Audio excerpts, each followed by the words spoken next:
মানে কোনো প্যারাসিটামলই কিনিস বা যে ড্রাগই কিনিস বা কোনো একটা সাসপেনশন কিনিস, গায়ে যদি লেবেলিং দেখিস সেখানে লেবেলে অনেক সময় লেখা থাকে schedule H, schedule H1, schedule G, different কিছু লেখা থাকে।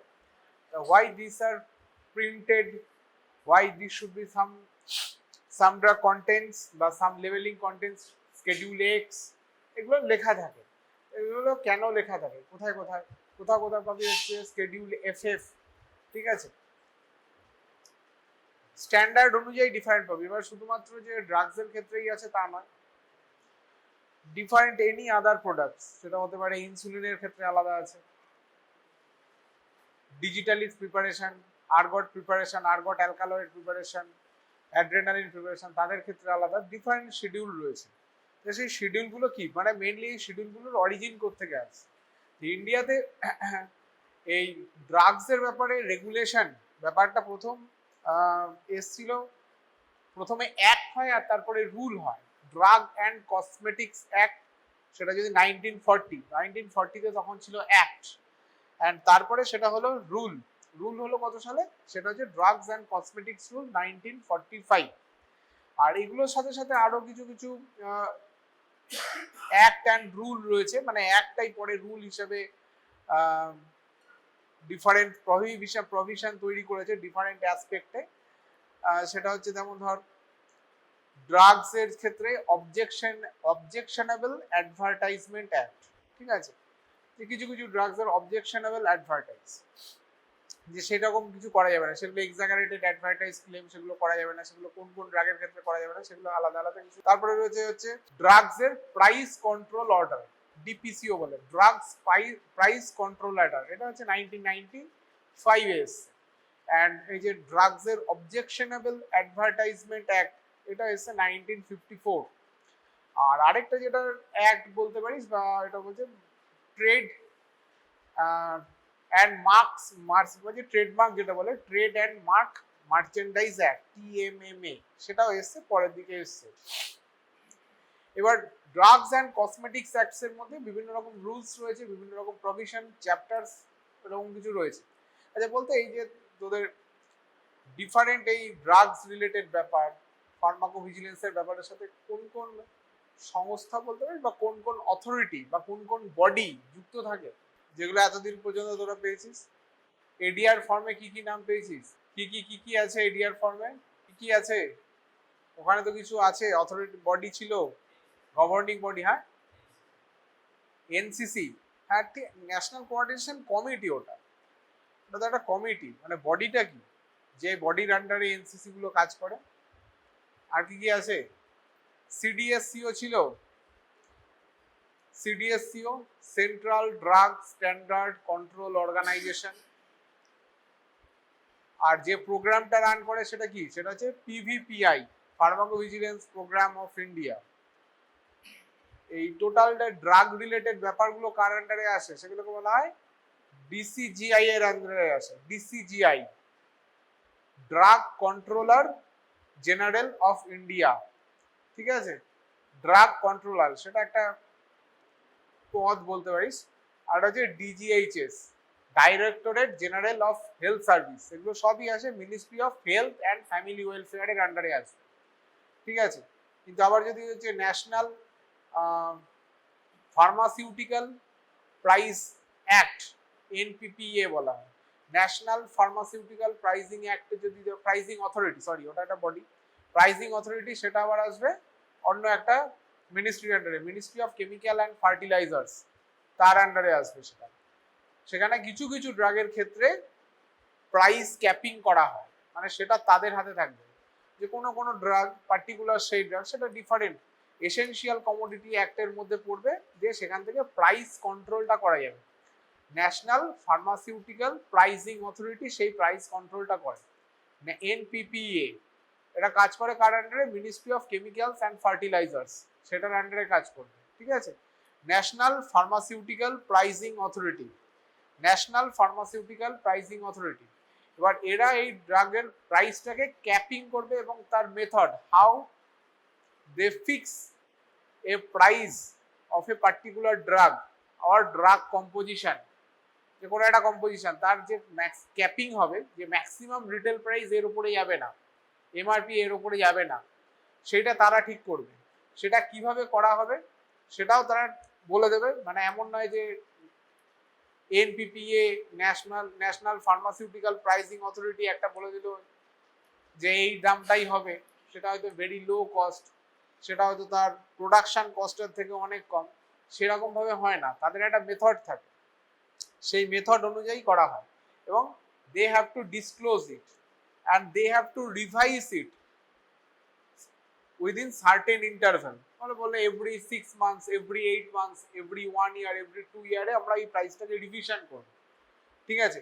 অ্যান্ড ম্যানুফ্যাকচারার ধরো কোনো একটা, ধরে না ডক্সিসাইক্লিন বা কোনো একটা টেট্রাসাইক্লিনের ড্রাগ, তার 500 ডক্সিসাইক্লিন 100 মিলিগ্রাম ক্যাপসুল হিসেবে পাওয়া যায়, ট্যাবলেট বা ক্যাপসুল হিসেবে পাওয়া যায়, যে বলে দিল এর প্রাইস প্রতিটা ট্যাবলেটে 2 টাকার বেশি হবে না, 2 রুপিস পার ট্যাবলেট, ঠিক আছে, এর উপরে হবে না। এটা ধর 2026 এ ফিক্স করা হলো। তাহলে এটা কিভাবে ফিক্স করা হয়েছে? এনপিপিএ মানে national pharmaceutical pricing authority, they have to disclose it, কিভাবে সেটা ফিক্স করা হলো, and they have to revise it after certain interval, যে সেটা বলে দিল এভরি 2 ইয়ার্সে আমরা এটাকে রিভিশন করব, রিভিশন করে বাড়াবো। এবার ধর কোনো একটা কোম্পানি, ফার্মাসিউটিক্যালস ডিফারেন্ট কোম্পানি, ধর এক্স কোম্পানি একটা ডক্সিসাইক্লিন বানিয়েছে, সে বানিয়ে সে বললো না আমার প্রোডাকশন কস্ট বেশি হয়ে যাচ্ছে, আমার যাই হোক, সে বললো আমি এটার দাম 2 টাকা 5 পয়সা করব, সেটা কিন্তু করতে পারবে না। ম্যানুফ্যাকচারের উপর সেই ড্রাগের প্রাইসটা কিন্তু ডিপেন্ড করবে না। National pharmaceutical pricing authority, they are regulating the price, they have control over the price of certain drugs, ঠিক আছে, they have control over the price of a certain drugs, এই সার্টেন কিছু কিছু ড্রাগের ক্ষেত্রে করা যাবে। 2013 এ এটা প্রথম এসেছিল, 1995 এ তখন এই essential commodities act, life saving medicine হতে পারে, সেগুলোর দাম কিন্তু ফট করে বাড়ানো যাবে না, মানে ফর এক্সাম্পল বলছি। তো সেখানে 1995 এ এসেছিল, এটা বললাম ministry of chemicals and fertilisers এর আন্ডারে আসবে, এসেনশিয়াল কমোডিটি অ্যাক্ট এর মাধ্যমে আসবে, সেকশন 3 অফ মানে ফ্রেমওয়ার্ক অফ সেকশন 3 তার মধ্যে এটা পড়ছে। আর 2013 এ national pharmaceutical pricing authority, they have capped the price বা ম্যাক্সিমাম রিটেল প্রাইস যে দামে ক্রেতারা পাচ্ছে সেটা ঠিক করেছিল 384 মেডিকেশনস, সেটা তারা লিস্ট করেছিল যে এই কম্বিনেশন আর এই মেডিসিনস, এটার প্রাইস এর উপরে যাবে না। 2019 এ সেটা অনেকটা বেড়ে গেছে, and they have capped the price of 851 drugs and drug composition, মানে সিঙ্গেল অ্যাক্টিভ ইনগ্রেডিয়েন্ট থাকলেই হবে না, মাল্টিপল কম্বিনেশন করে 851 কম্বিনেশনের ক্ষেত্রে এরকম করেছে। তাও দেখা গেল হয়ে বললো মেটফরমিন অ্যান্ড গ্লিমেপ্রাইড একটা কম্বিনেশন, অ্যান্টি ডায়াবেটিক কম্বিনেশন। আর 851 কি করে হলো? বলে এতগুলো ড্রাগ তো মনে হয় বই আছে কিনা আমার মানে নাও থাকতে পারে, তাহলে এতগুলো ড্রাগ 500 এর সাথে 1 মিলিগ্রাম গ্লিমেপ্রাইড, 850 মিলিগ্রামের সাথে 1 মিলিগ্রাম গ্লিমেপ্রাইড, এবার ভ্যারিয়াস পারমুটেশন কম্বিনেশন করে তো মার্কেটে available, depending on the requirement of a certain individual or particular individual. কার কি সবার তো একটাই ডোজ তো দরকার নেই, different individual different dosing requirement, ঠিক আছে। তো সেই জন্য এরকম করে 851 drugs and combination drugs and কম্পোজিশনের ক্ষেত্রে national pharmaceutical pricing authority price cap করেছিল, and they are revising it every certain interval, and manufacturer cannot increase their price.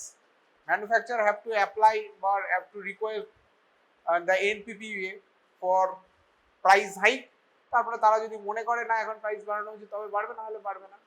কিভাবে বাড়ানো হবে তার method they have to disclose it, কিভাবে করা হয় এবং কতদিন পর পর বাড়ানো হবে সেটা তাদের বলতে হবে, ঠিক আছে। এটা ন্যাশনাল ফার্মাসিউটিক্যাল প্রাইস। আচ্ছা, ড্রাগস অ্যান্ড কসমেটিক্স অ্যাক্টের মধ্যে, cosmetics acts and rule, acts হচ্ছে 1940 তে এসেছিল, এটা রুল হচ্ছে 1945 এ।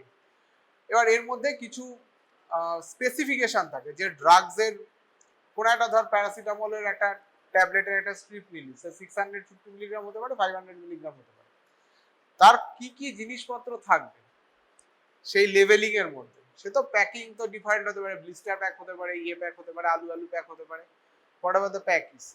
বা মেবি কারোর ক্ষেত্রে দেখা গেল সলিউশন হতে পারে, সাসপেনশন হতে পারে, লিঙ্টাস হতে পারে, ডিফারেন্ট কম্পাউন্ড ইয়ে হতে পারে, ইনজেক্টেবল হতে পারে, ভ্যাকসিন সেরা বিভিন্ন হতে পারে। তাহলে সেগুলোর ক্ষেত্রে লেবেলিং কি কিভাবে হবে সেটা পরে ড্রাগস অ্যান্ড কসমেটিক্স অ্যাক্টে রুল 96 যদি দেখা যায় সেখানে স্পেসিফিক করা আছে what have to be there, what must have to be there, কি কি সেখানে থাকতেই হবে। যদি কোনো একটা ট্যাবলেটের স্ক্রিপ্ট কারো কাছে থাকে দেখে না কি কি থাকে সেটা একবার দেখে নিবি। ঘরে গিয়ে যদি কোনো ট্যাবলেটের স্ক্রিপ্ট থাকে, কমনলি যেগুলো মেডিকেশন অনেকের ক্ষেত্রে অ্যান্টিহিস্টামিনিক রেখে দেয়, কেউ এখন মন্টেলিপাস রাখে, থাকে অনেকের ক্ষেত্রেই থাকে, প্যারাসিটামল তো কমন, মেট্রোজিন common, this are the common drugs যেগুলো ঘরে ঘরে মোটামুটি পাওয়া যায় খুঁজলে। তো সেখানে কি কি থাকবে, প্রথমে থাকবে হচ্ছে কি থাকবে, একটা হচ্ছে জেনেরিক নেম যেটাকে বলা হয় প্রপার নেম, অ্যান্ড তার সাথে brand name, generic name and brand. এবার জেনেরিক নেম অ্যান্ড ব্র্যান্ড নেমটা কিভাবে লেখা হবে সেটা স্পেসিফাই করা হয়েছে। জেনেরিক নেম অ্যান্ড ব্র্যান্ড নেমে কি করা হয়, জেনেরিক নেম অ্যান্ড ব্র্যান্ড নেমে দুটো থাকতে হবে সেম ফন্ট। সেম ফন্ট মানে তোরা পাওয়ার পয়েন্ট করেছিস কিনা আমার জানা নেই, যদি করে থাকে সেখানে দেখি ফন্ট থাকে, কিছু কমন ফন্ট হচ্ছে Calibri, Times new Roman, different font থাকে। বা তোরা যদি গুগলসের মধ্যে ওই কিসে থাকে, শিটসে আছে বা ইয়েতে আছে মনে হয় গুগল পিপিটিএক্স যেটা আছে, সেখানে যদি দেখি সেখানে দেখবে ক্যালিব্রি থাকে, টাইমস নিউ রোমান থাকে, আর অনেকগুলো রাখা আছে। খুব কমন যেগুলো ইউজ হয় তার মধ্যে Times new Roman and Calibri, this are very commonly used fonts. তাহলে সেম ফন্টে হতে হবে, ফন্টটা সেম, ঠিক আছে। ওই যে ইটালিক ফিটালিক যেগুলো থাকে সেটা ইটালিকটা তো আলাদা, ট্যারা করে লিখলে সেটাকে ইটালিক বলা হয়, ঠিক আছে, একটু স্লাইট কার্ভ করে লিখলে সেটাকে ইটালিক। ফন্টটা সেম থাকতে হবে। আরো বলা আছে যে ব্র্যান্ড নেম বা ট্রেড নেম, যে ফন্টটা ইউজ করা যায়, যে সাইজ ইউজ করা যায়, এবার দেখবো তার পাশে সাইজ থাকে 2, 4, 6, 8, প্রচুর 40, 45, 60 এরকম সাইজ থাকে। যে সাইজটা লেখা হবে সেম ফন্ট, বাট জেনেরিক নেমের যে ফন্ট সাইজ হবে সেটা 2 size greater than the trade নেমের যে ফন্টটা থাকে। বোঝা গেল? যদি প্যারাসিটামলের ব্র্যান্ড নেম ক্যালপল হয়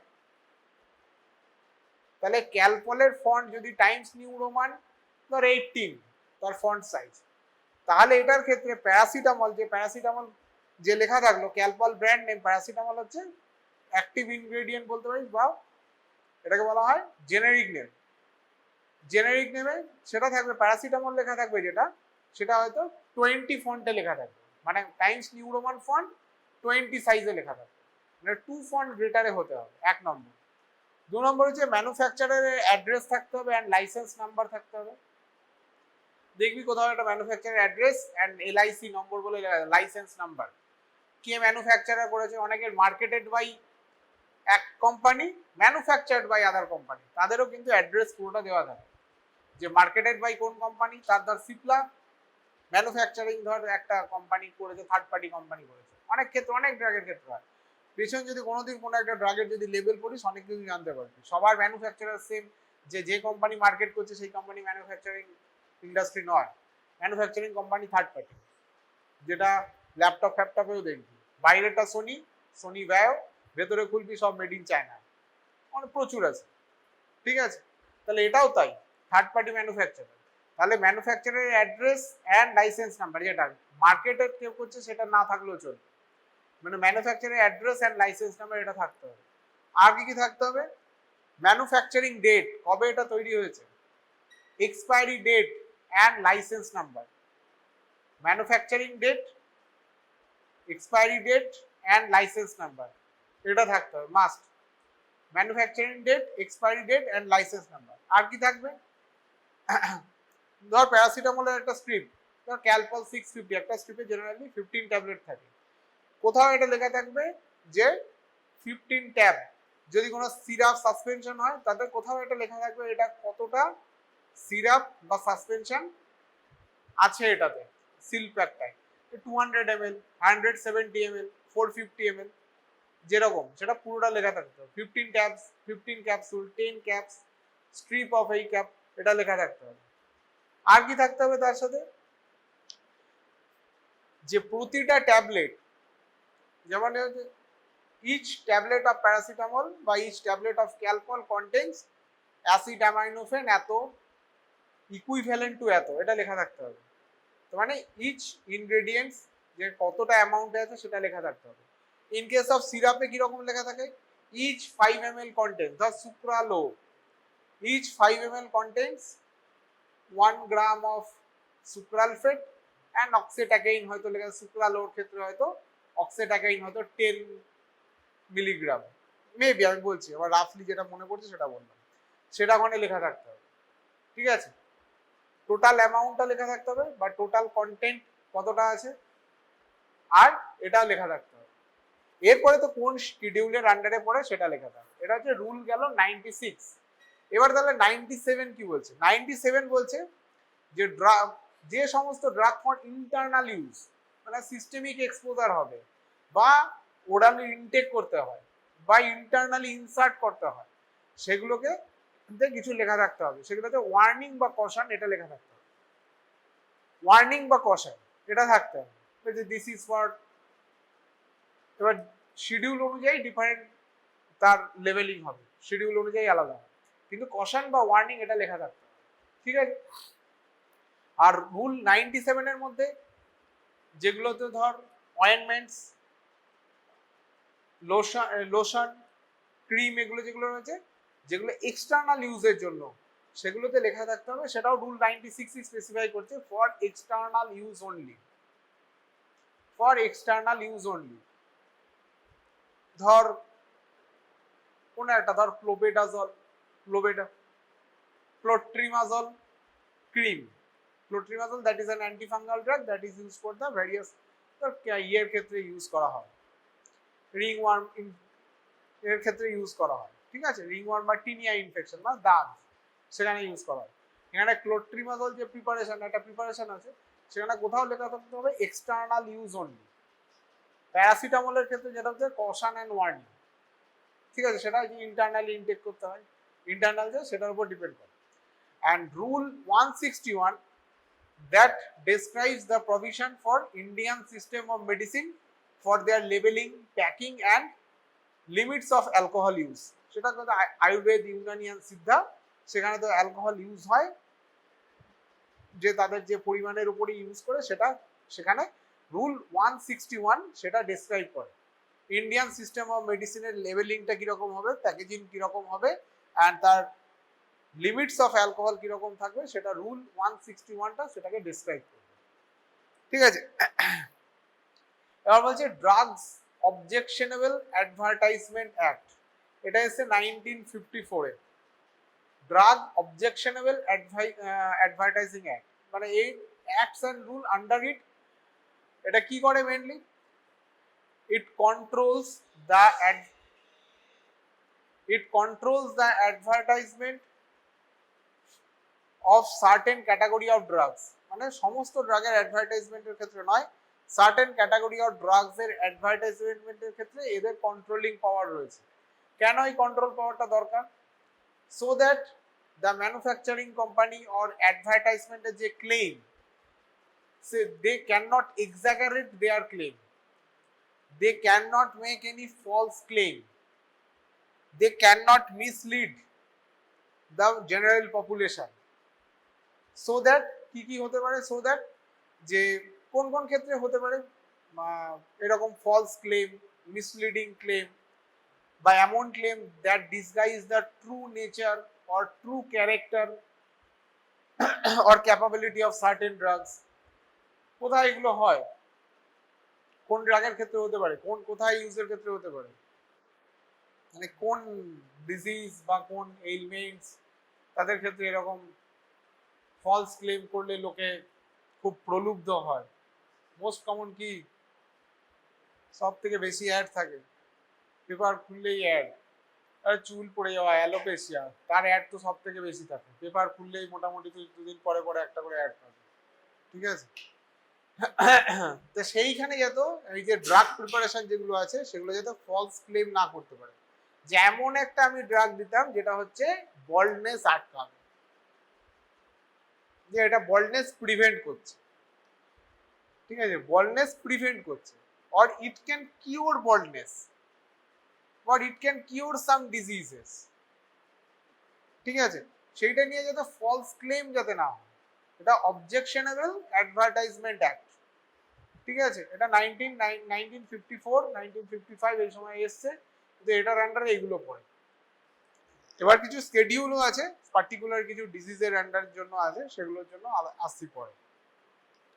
তাহলে সেইটা এর এই অবজেকশনেবল অ্যাডভার্টাইজমেন্ট অ্যাক্টের আন্ডারে পড়ছে, ঠিক আছে, যাতে এরা কেন সেই অ্যাডভার্টাইজমেন্টটাকে প্রহিবিট করা হচ্ছে, ইনহিবিট করা হচ্ছে, সো দ্যাট যে আমাদের common people they got influenced and they are started self medication, they started taking the drug without any medical advice, or যেখানে ট্রু নেচারটাকে ড্রাগের হাইড করে দেওয়া হচ্ছে, সেখানে হয়তো তার সাইড এফেক্ট প্রোফাইলকে হাইড করে দেওয়া হচ্ছে, প্রিকশন ওয়ার্নিং কিছু নেই, সেটা ওগুলো হাইড করে দেওয়া হচ্ছে, ওগুলো হাইড করে দিলে লোকজন তো সেটা নিয়ে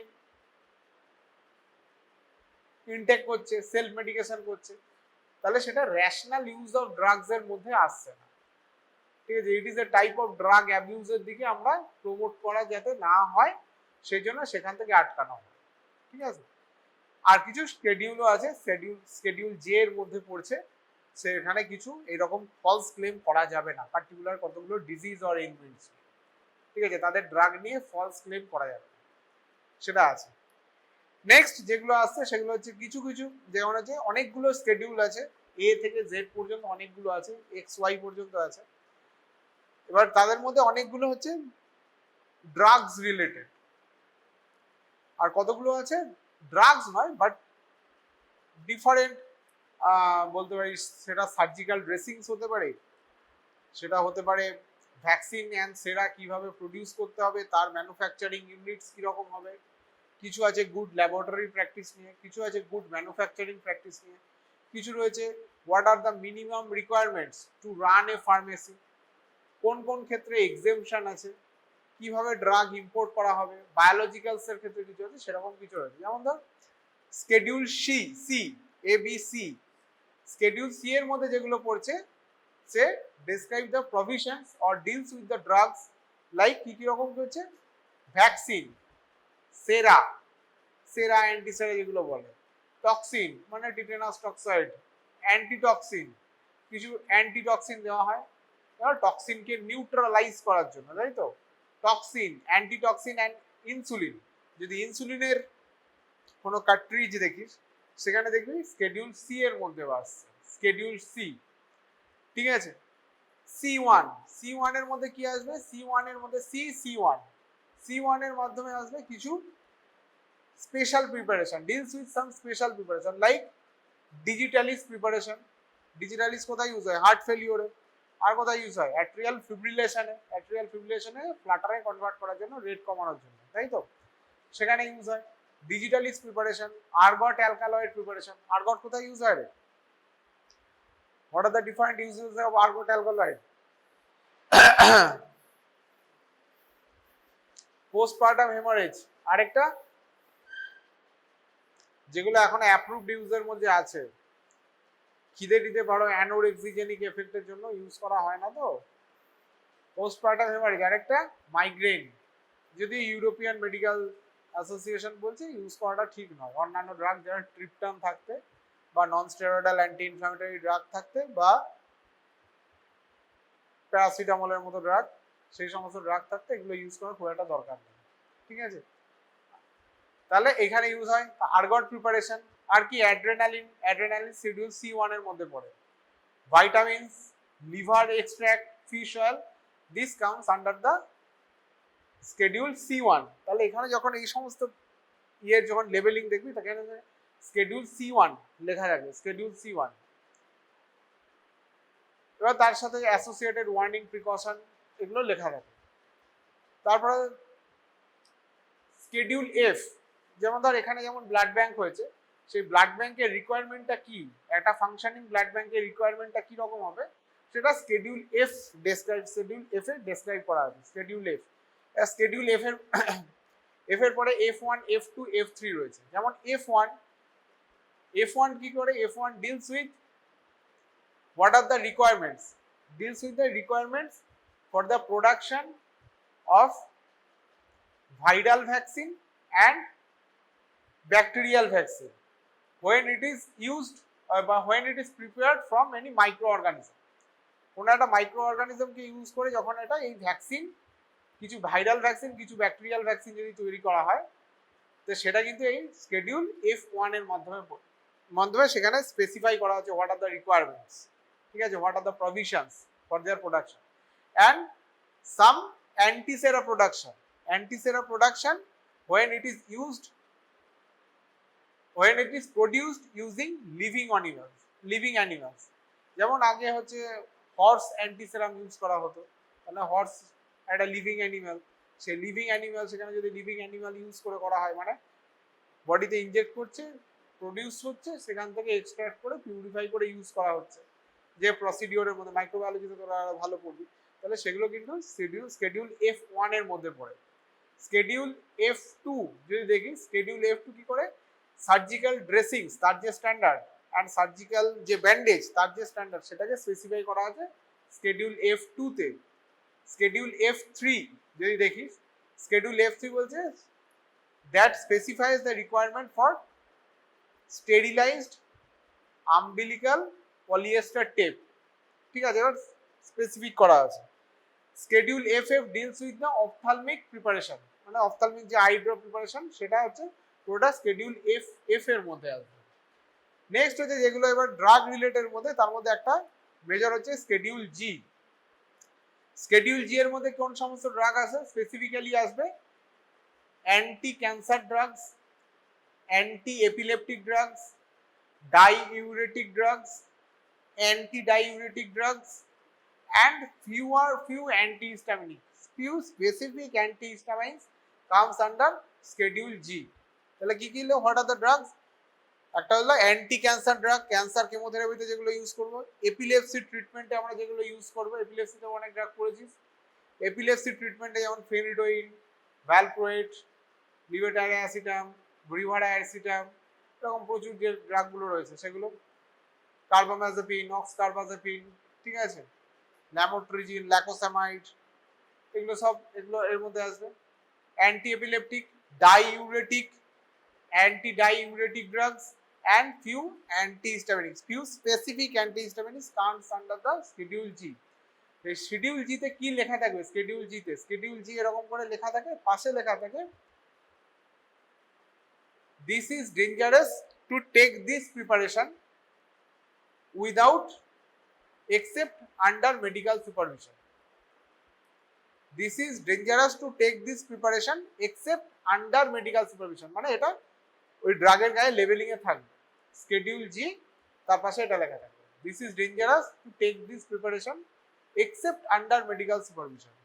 মানে আনরেগুলেটেড বা যদি সুপারভিশনে কারো না থাকে, কোনো মেডিকেল প্রফেশনালসের সুপারভিশনে না থাকে, বা কেয়ার গিভারের প্রফেশনালসের সুপারভিশনে না থাকে, তাহলে এটা সেলফ মেডিকেশন করার জন্য এই ড্রাগ নয়। নেক্সট হচ্ছে স্কেডিউল এইচ। স্কেডিউল এইচ এর most of the drugs comes under schedule H, most of the drugs. And সেখানে কি লেখা থাকে? সেখানে যে কোনো একটা ড্রাগের কোনো একটা ড্রাগের স্ক্রিপ্ট নিয়ে দেখ, সেখানে দেখবি স্কেডিউল এইচ। স্কেডিউল এইচ এ যেটা লেখা থাকে, not to be sold by retail without the prescription of a registered medical practitioner, এটা লেখা থাকবে। not to be sold by retail without the prescription of a registered medical practitioner, মানে এটা registered medical প্র্যাকটিশনারের সই ছাড়া এই ড্রাগগুলো ইউজ করাটা উচিত নয়। মোস্ট অফ দ্য ড্রাগস, সেটা প্যারাসিটামলেও লেখা থাকে, আবার প্যারাসিটামল আবার আরেকটা ইয়ার আন্ডারে পড়ে, প্যারাসিটামলেও লেখা থাকতে পারে, সেটা তোদের টেলমিসার্টানেও লেখা থাকতে পারে, যেটা হচ্ছে অ্যান্টি হাইপারটেনসিভ ড্রাগ, সেটা বিভিন্ন জায়গায় ডিপেন্ড করে। Schedule H. নেক্সট আরেকটা শিডিউল যেটা এটার সাথে রিলেটেড বা ইম্পর্টেন্ট শিডিউল, সেটা হচ্ছে শিডিউল H1।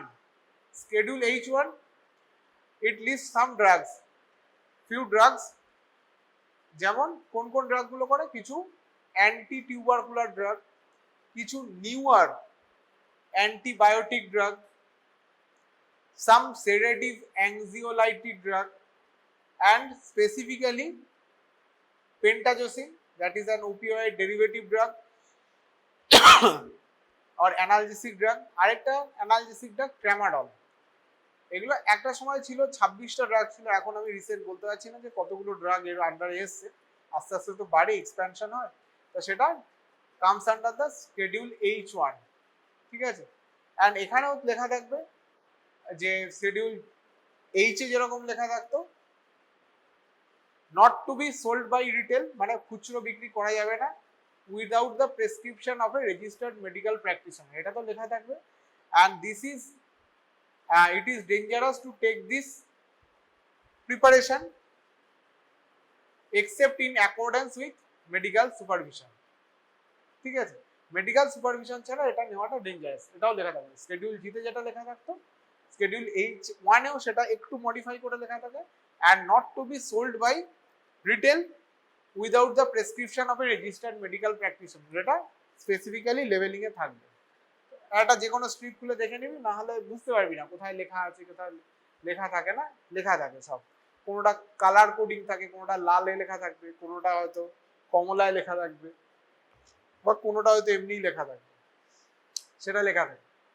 নেক্সট যেটা শিডিউল হচ্ছে যে শিডিউল জে, যেটা স্পেসিফিক্যালি বলছিলাম এর আগে, যে ড্রাগস অবজেকশনেবল অ্যাডভার্টাইজমেন্ট অ্যাক্টের মধ্যে যেটা আসছে, যে এই অ্যাক্টের মধ্যে যেমন drugs and ailments like AIDS cannot be curable, মানে HIV ইনফেকশনটা সেটা কিউরেবল নয়। ব্যালনেস কোনোভাবে সেটাকে প্রিভেন্ট করা 100% ইয়েতে প্রিভেন্ট করা যায় না, হয়তো সেটা ট্রিটমেন্ট হয়, অনগোয়িং ট্রিটমেন্টও থাকা যায়, বা কিউরও হয় না। তারপরে ধর গ্লকোমা, মানে what are the risk factor, সেটাকে আইডেন্টিফাই করা যে এটা প্রিভেন্ট করা যায়, সেরকম কিছু করা হয়তো সম্ভব নয়। গ্যাংগ্রিন, এমন কোনো বলা যাবে না এই লোকটার গ্যাংগ্রিন হবে না, বা এই পার্টিকুলার ইন্ডিভিজুয়ালের কোনোদিন গ্যাংগ্রিন হবে না। এইরকম রিলেটেড যে ড্রাগস গুলো রয়েছে, তো সেখানে যেন ফলস ক্লেইম কেউ যেন করতে না পারে, সেইটা দেখ হচ্ছে শিডিউল জে, ঠিক আছে। শিডিউল জে এটা দেখবে। এরপরে যে শিডিউল কে, শিডিউল কে করে, কে এর মধ্যে কি আছে, কে এর মধ্যে আছে it describes the condition that grants the exemption, মানে এটা এক্সেমশন করে, মানে কোথায় কোথায় ড্রাগস অ্যান্ড কসমেটিক্স অ্যাক্টের চ্যাপ্টার 4 এর যে প্রভিশন গুলো আছে তার থেকে এক্সেমশন, মানে সেটাকে বাইপাস করা যায় কোন কোন ক্ষেত্রে, সেইটা এখানে ডেসক্রাইব করা আছে শিডিউল কে তে।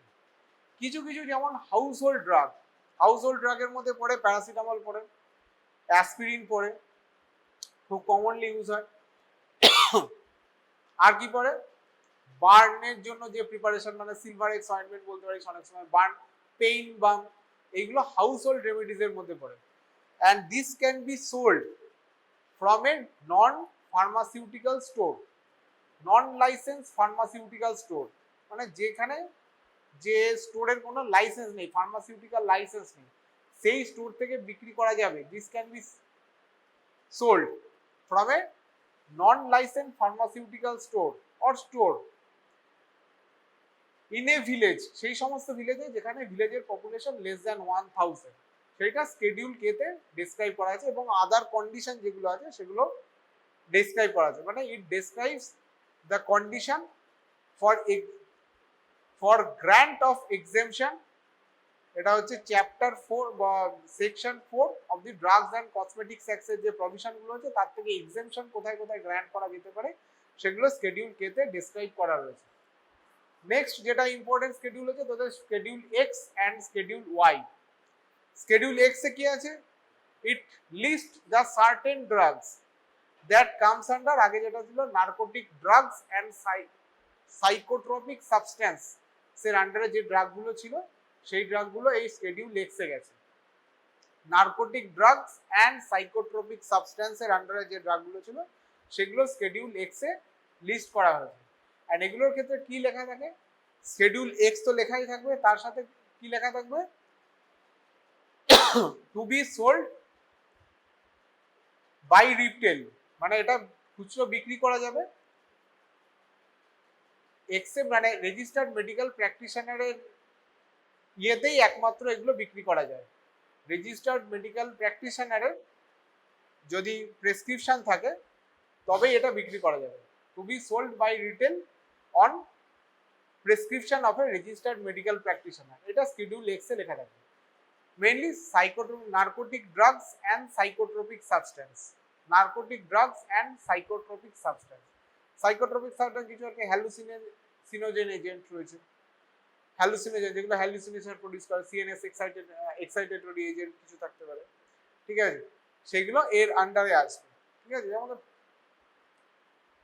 পেথিডিন হতে পারে, কেটামিনটা আসবে শিওর, ঠিক আছে। হ্যালুসিনেটিং না, ডিসোসিয়েটিভ অ্যানাস্থেসিয়া হয়, সেটা বিভিন্ন জায়গায় ড্রাগ হিসেবে এটা নার্কোটিক ড্রাগস অ্যান্ড সাইকোট্রপিক সাবস্টেন্সের আন্ডারে পড়ে, আবার এটা পারবে, ঠিক আছে। এবার কেটামিন কিসের জন্য ইউজ হয়? অ্যানাস্থেসিয়ার জন্য, বাচ্চাদের অ্যানাস্থেসিয়ার জন্য মেইনলি ইউজ হয়, ঠিক আছে। তা এইখানে schedule X and schedule Y যেটা আছে, আর এটা রয়েছে স্কেডিউল ওয়াই। স্কেডিউল ওয়াই কি করছে? It describes the requirements and guidelines for permission to undertake clinical trial.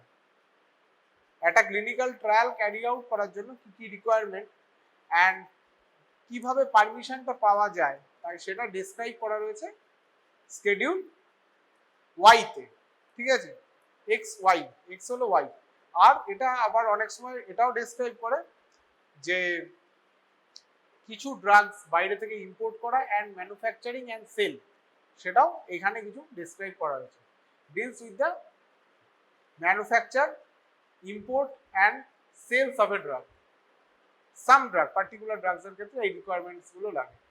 যেমন ভ্যাকসিন সেরার ক্ষেত্রে স্কেডিউল F1 লাগে, কিভাবে প্রডিউস করা হবে তার জন্য কিরকম কি লাগবে। স্কেডিউল যেমন এল, গুড ল্যাবরেটরি প্র্যাকটিসের জন্য L1 basically. Schedule M, good manufacturing practice, good laboratory practice, good clinical প্র্যাকটিসের মতো যেরকম এগুলো রয়েছে। দিস আর দ্য ডিফারেন্ট, বলতে পারিস ডিফারেন্ট লস বলতে পারিস, বা different act, different rules that deals with the different drugs or hour clinical trial. এছাড়াও আরো অন্য কিছু হচ্ছে, যেমন ধর কসমেটিক্সের জন্য স্কেডিউল এস স্কেডিউলটা হচ্ছে cosmetics, deals with the standards of cosmetics. এটা কসমেটিক্সের স্ট্যান্ডার্ড কি হবে সেটা ডিল করবে স্কেডিউল এস। যেমন ধর স্কেডিউল মানে কোন কোন ডাই ইউজ করা যাবে, পিগমেন্ট ইউজ করা যাবে, সেগুলো কিছু স্পেসিফিক করা থাকে, ঠিক আছে। স্কেডিউল সেটা হচ্ছে schedule Q that specifies the dyes, pigments and colours that are permitted for use in the soaps and different other things, ঠিক আছে। সেখানে কোন কোন dye, colour and pigment use করে সেটা এখানে লেখা থাকবে, মানে স্পেসিফাই করা আছে।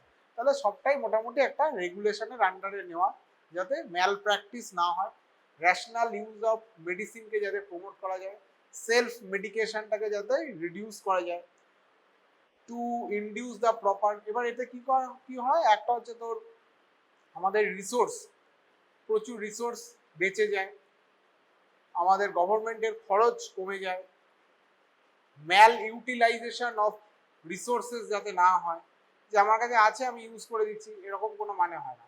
তাহলে এই ইউটিলাইজেশনগুলো, প্রপার ইউটিলাইজেশনকে প্রমোট করার জন্য এই ইয়েগুলো করা হয়, ঠিক আছে। এই মোটামুটি তো drugs and different drugs and cosmetics and other legal and ethical regulations that are related with the uses of drugs, ঠিক আছে।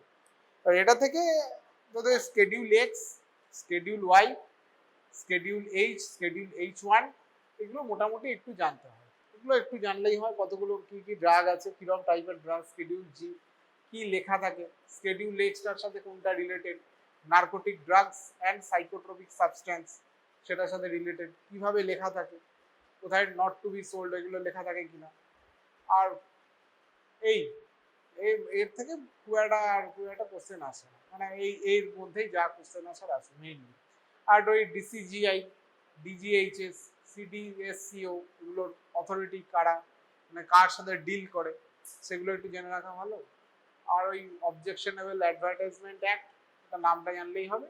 আর এদিকে হচ্ছে ন্যাশনাল, এইটা খুব ইম্পর্টেন্ট, যে ন্যাশনাল ফার্মাসিউটিক্যাল প্রাইসিং অথরিটি, এটা কারণ ministry of chemicals and fertilisers এর আন্ডারে আসবে, বইয়ে আছে সব, ministry of chemicals and fertilisers এর আন্ডারে আসে, আর এসেনশিয়াল কমোডিটি অ্যাক্টস এর আন্ডারে পড়ে, ঠিক আছে। কোনো কোয়ারি থাকলে করতে পারি সাইড রিলেটেড।